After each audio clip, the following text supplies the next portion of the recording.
there's something very spiritual and specific that happened at that debate stage tonight. Everybody wanted the Trump knockout punch. Heck, I wanted the Trump knockout punch. Trump will not be the one to take down this evil empire. It will be the Lord, and will be the Lord alone. Trump will fall under the same harvest that Kamala. You need to look at this election differently. From this day forward, we need to pray. But look at this election differently. There are two choices that are not just before the American people, but are before the Lord. And whatever comes out of their mouth, whether it be lie or truth, will be harvested on 11/5. 11/5 is harvest day. So here's what I need you to understand about tonight's debate. God allowed for not just Kamala Harris, but for those moderators to lie and malign, lie and malign, lie and malign. And it isn't for Trump. It isn't for Trump to harvest true words. That is not Trump's role. That is God's role, and God's role alone. Why is this important? Because Trump also spoke truth. Last 3.5 years, he's been speaking truth. And before that, the last 3.5 years, all we've heard is the same lies. They did not have any, Kamala Harris and the moderators didn't have any different lie than what they've been saying for the last 3.5 years. Why did God allow it? Here's why. Catch this, please. Please catch this, and please pray. He allowed it because of James chapter 1, verse 14 through 15, which says this, that when sin is conceived, then it becomes full grown. When sin becomes full grown, then it harvests death. Did you hear what I said? It's the key. It's what we're getting ready to see happen.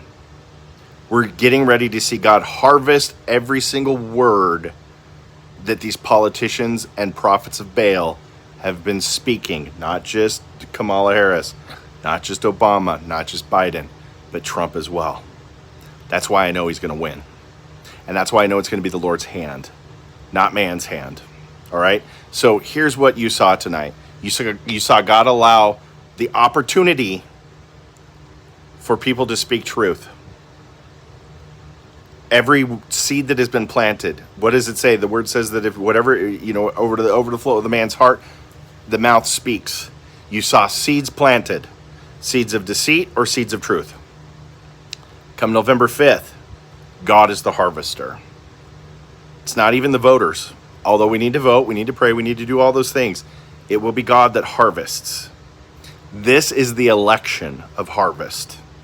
Harvest of what? Words. Let me tell you a quick story about wheats and tares. They both look the same. And I know what you're thinking. You heard this debate and you're like, oh my gosh, independents, people in the middle, they're hearing this and they're going to believe it. They're going to believe the lies. They're going to believe all this garbage and this nonsense. That's not how this works. That's not how this works. When you speak a word, whether it be truth or whether it be lie, the hearer is important, but not as much as the seer of the word, which is the Lord. He either makes things that are false turn to nothing, or things that are planted that are good turn to something. Remember the parable of the wheat and the tares. What did they say? They said, "Man, you didn't you plant good seed in your field? Why are there weeds growing up?" And the man said, "Man, an enemy came in and planted falsehood and seeds of deceit, bad seed into my fields." What did the people say? "Man, let's go out and let's harvest it. Let's get Trump to go out there and harvest it right in front of God and everybody on television. Let's have him be a harvester." I'm telling you, that is not his place right now. He will have his harvesting time. It will happen. But he's going to harvest seeds that were planted by Ronald Reagan and the mantle of Ronald Reagan when he gets back into office. Right now, his job is to speak, just like the other candidates' job is to speak. And whatever comes out of their mouth, God is going to hold to an accountability that cannot be changed. Do you understand that? Wheats, tares. Here's what they said to the landowner. "Do you want us to go tear out the weeds?" He said, "No.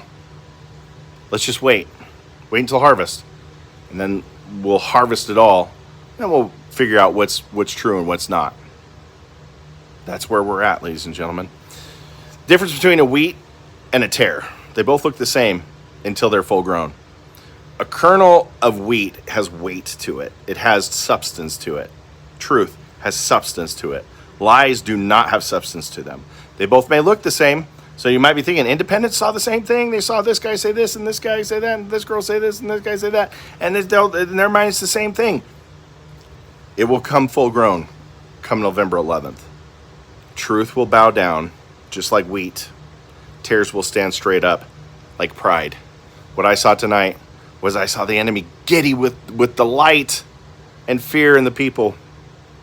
Giddy with delight, our lies had impact.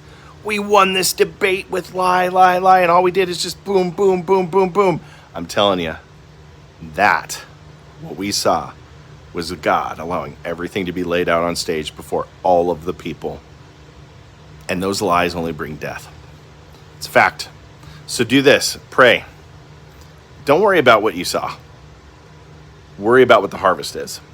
And I'll be honest with you, Trump still took her to a nudge victory, 3-1. Don't be concerned that he got mad and that he was angry. Yeah, he's angry. Why? Because of the lies. He's angry at the same thing you're angry about. Lies.